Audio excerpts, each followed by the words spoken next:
Hello friends and family of YouTube. Boy, today I have got some wonderful tips for you. We are going green. Man, we are in top conservation mode. I'm going to show you ways to save water.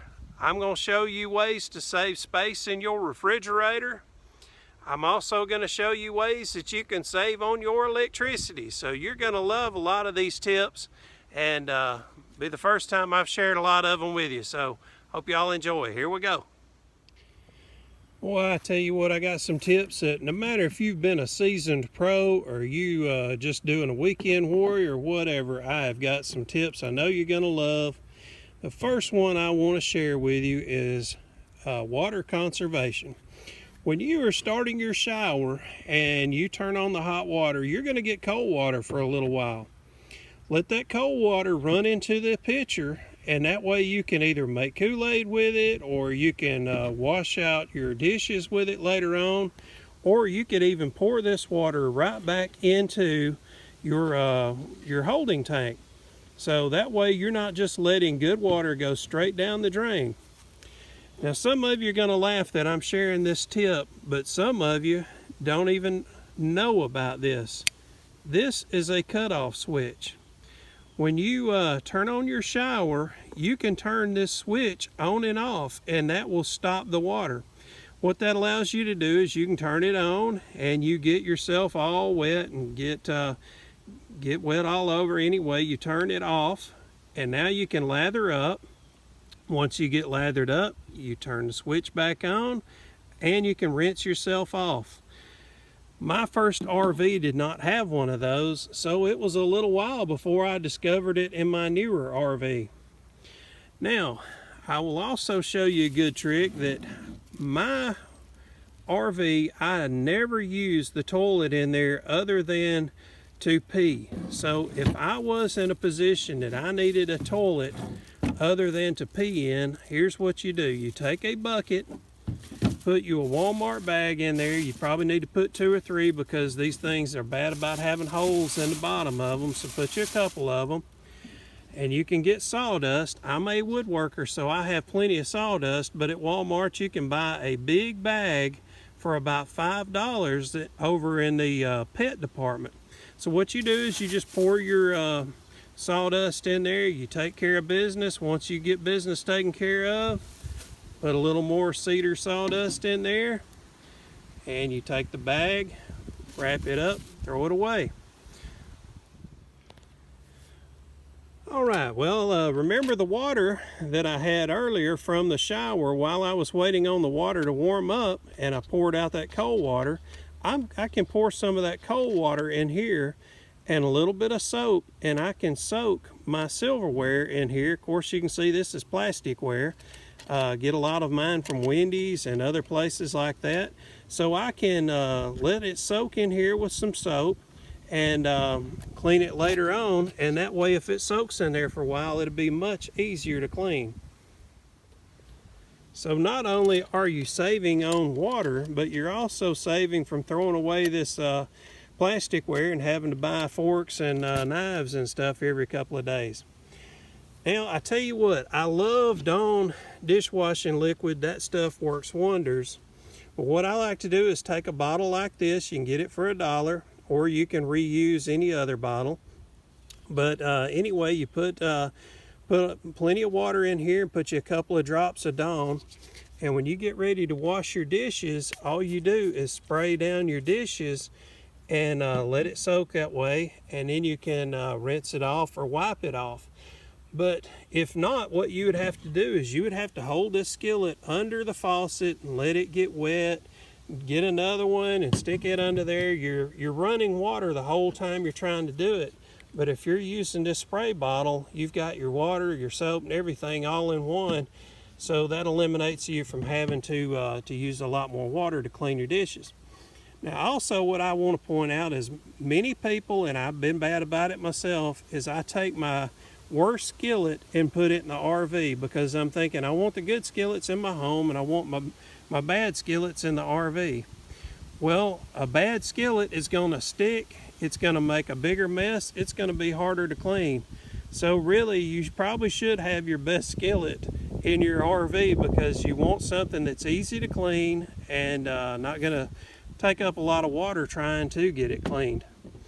All right, now another thing that I do with these spray bottles is I go online and I've read directions on how I can make my own version of Febreze. And so I've made Febreze and I put it in this bottle, and I can spray down laundry with it. I can spray down furniture inside the RV, curtains, fabrics on the couch, or the bed linens, anything of that nature, and it saves me from having to do laundry quite as often. And while we're talking about water conservation, I like using these shop towels, and I'll tell you why. These shop towels can be used several times. These are 10 times better than anything you will get over in the paper towel department, and they're about the same price. But you can reuse these towels, you can rinse them out, reuse them over and over and over and over again. This is probably one of the best things you can have in an RV right here. All right, so now we're ready to get over to the refrigerator. Well, I have a very small refrigerator. It's about the size of a dorm size refrigerator. And you can imagine how much space this takes up in my refrigerator. I know that doesn't look like a whole lot to some of you, but if you have a tiny refrigerator, that is huge to have that much space. Every time I go to a gas station, or if I go to a fast food place, I grab me some of these. And if I've went into a gas station that has sandwiches and whatever, like Love's and some of those gas stations, I will grab some of these, and when I go pay for my gas, I'll set them up on the counter. I'm not trying to be sneaky about it. I set them up on the counter, and I tell them that I'm buying gas, for pump number 8, I need $20 and these packs of ketchup. And they'll usually even tell me, hey, you can take all you need. So no charge. I just like to make sure that they know that I'm getting them, because I'm not buying a sandwich, but I am taking some of their ketchup. But anyway, you can get these in mayonnaise, you can get mustard, you can get ketchup, and the good of it is, once you open any of these, all 3 of them say refrigerate after opening. I know some of you probably still don't do that, but it does tell you on those bottles that you need to, and I always have just for safe measure. I can put these in the dry cabinet, so I don't have to have these in the refrigerator, so I just gained that much space. And again, if you've got a big refrigerator, that doesn't mean a lot to you, but to us guys with a small one, that is huge. Now, when I have my generator running at night, I make sure I want to use that generator for everything that I possibly can.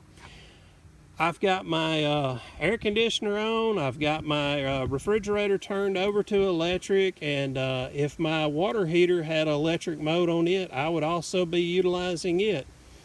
But I take these and I keep these in the freezer so that the next morning when I'm getting breakfast out, I can take these out of the freezer and put them in the refrigerator, because during the daytime I do not want to run my generator, so I want to keep these inside my refrigerator to keep it that much cooler in there. So that way I'm saving on energy. I'm not having to use my propane or my battery or anything else, as long as I can keep it cool at night. And it depends on the time of year. You couldn't do that in the dead of summer, but definitely in fall and spring, you can keep these out of the freezer, stick them right into the refrigerator, and as long as you don't have frozen goods in there, your refrigerator's gonna stay cool. Hey, it's just like a cooler. If you think of it just like a big Coleman cooler or something like that, it's basically the same. All right, and again, while I've got that generator going, I want to charge this back up too, because what I do is during the daytime, I use this. You can see that it has a USB port. It also has a cigarette lighter port. So I can use this to operate radios. I can run my TV off of it for about an hour and a half. I can charge up my laptop, I can do computers, telephone, anything I need to charge up, I can charge it up just by plugging it into this. Well folks, hopefully some of these tips and tricks helped y'all out. And hopefully there will be some down in the comments below. Hey, if you've got some good tricks you want to share, hey, please do. And if there's some on this video you liked, let me know which ones you did like. So, man, I tell you what, that's the great thing about the RV community. We're all willing to share, and it does make life so much easier on us all when we do share our tips and tricks with each other. So, hey, if y'all hadn't done the like and subscribe yet, I sure would appreciate it if you did. And if you look on that subscribe thing, it's got a little bell down there. If you hit that bell, that way it'll let you know every time I put something out. Folks, I appreciate you watching. Appreciate your thumbs up. Hope y'all have a great day and some good camping. See y'all real soon. Take care. Bye-bye.